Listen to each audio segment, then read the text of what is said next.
तो नमस्कार प्रणाम स्वागत पर हुआ सबके राइटर आशिक अभिषेक के चैनल पर। और सब बताइए आप सब कैसन बानी। उम्मीद करते हैं रउआ सब भी बढ़िया होखब, अच्छा होखब। तो रउआ सबन खातिर लेके आ गए बनी भोजपुरी ट्रैक पर भोजपुरी रोपनी स्पेशल सॉन्ग, देवर भौजाई के रोपनी स्पेशल सॉन्ग लेके आ गए बनी। उम्मीद करते रउआ सबका बेहद पसंद आई। अगर एकरा के नया म्यूजिक बनवा के बढ़िया से दिल से गायकी कहे तनी तो 100% बाकी गाना और मार्केट में ब्लास्ट करी। ऐसे पहले रुआ सबन से कहल चाहब कि अगर वह गायकी में इंटरेस्ट बा, गायकी कल चाहत नहीं, गायकी में कदम रखले बानी, रुआ के बढ़िया बढ़िया मेटर नहीं मिलत, बढ़िया गाना नहीं मिलत, बढ़िया तुकबंदी नहीं मिलत, बढ़िया से गा नहीं पाओत, बढ़िया से रिकॉर्डिंग नहीं हो पाओत, बढ़िया से रुआ सबके म्यूजिक नहीं मिल पाओत। तो अगर हमारे चैनल पे आ गए बिन तो रुआ सबके निराश भइला के जरूरत नहीं है। काहे से कि रुआ सबन खातिर हम हर एक प्रकार के सॉन्ग लिखिले, हिंदी होके चाहे भोजपुरी होके, चाहे रुआ कोनो भी ट्रैक पर भोजपुरी गाना लिखवा सके। ऑर्केस्ट्रा सॉन्ग, लव सॉन्ग, बेवफाई सॉन्ग, पूर्वी, निर्गुण, भजन, धोबी दासो गीत, चाहे कांवर स्पेशल संग, चाहे भक्ति भजन, चाहे रुआ रंगदारी संग, चाहे लयदारी संग, चाहे रुआ जातिवाद संग, चाहे रुआ अपने मन पसंद के कोनो भी मैटर लिखवा सकिले, वो बिल्कुल उचित चार्ज पर। तो ऐसे कहल चाहब कि अगर वो हमारा चैनल पे आ गए बन तो चैनल के लाइक करी, सब्सक्राइब करी और बेल आइकन प्रेस कर दी ताकि कोनो वीडियो अपलोड करी तो सबसे पहले नोटिफिकेशन रुआ सबन के मिले। अगर वीडियो अच्छा लगा तो रुआ सबके तो प्यारा सा कमेंट करी। चलिए देर ना करते हुए मैटर पर ध्यान दिया, कौन लय है कौन धुन है ये रुआ सबन के हम गा के बताओ। तो उम्मीद करती रुआ सबके बेहद पसंद आई रोपनी स्पेशल सॉन्ग।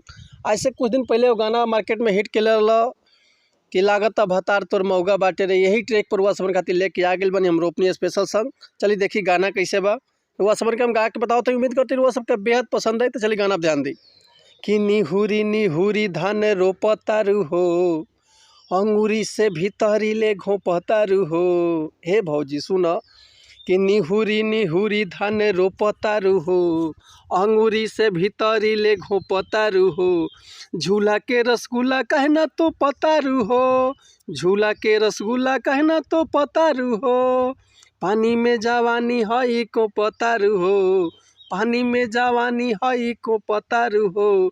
झूला के रसगुल्ला कहना तो पतारू हो, झूला के रसगुल्ला कहना तो पतारू हो।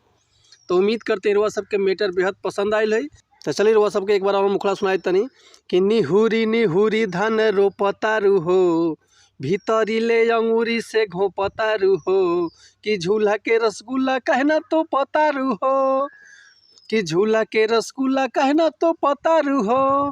पानी में जवानी हई को पतारू हो, पानी में जवानी हई को पतारू हो। झूला के रसगुल्ला कहना तो पतारू हो। भैया के हम नीचे से गौले ही, अगर हुआ एक के दोगुन करके पंचिंग लाइन गाओ तनी तब बेहद गाना एकदम ब्लास्ट करी। अगर ये मैटर हुआ सबन के पसंद आइल बा, अगर ये गाना के रुआ फुल लिखवाओल चाहतनी तो डिस्क्रिप्शन में हमारा कॉन्टैक्ट नंबर बा, व्हाट्सअप नंबर बा, कॉल कर सकिले, व्हाट्सअप कर सकिले, रुआ का बिल्कुल उसी चार्ज पे फुल गाना मिल जाए। एक और बात रुआ सबसे कहल चाहब कि अगर हमारे गाँव में कोई मिस्टेक भइल भी क्षमा चाहतनी, जैसे कि हम गायक ना ही रुआ सबन के खाली बता सकिले और समझा सकिले। तो मिलत है नेक्स्ट वीडियो में कुछ नया गाना, कुछ नया धुन, कुछ नया कंपोजिशन लेके। तब तक लिए रुआ सब सम्मति चाहतनी। अगर हुआ कोनो भी तरह के म्यूजिक भी बनवाल चाहते हैं तो बेहिचक कॉल या व्हाट्सअप कर सकतनी। तो मिलत है नेक्स्ट वीडियो में, तब तक लिए रुआ सबसे नमस्कार प्रणाम। जय हिंद, जय भारत, जय भोजपुरी समाज, हर हर महादेव, जय माता दी, जय शिव शंभू।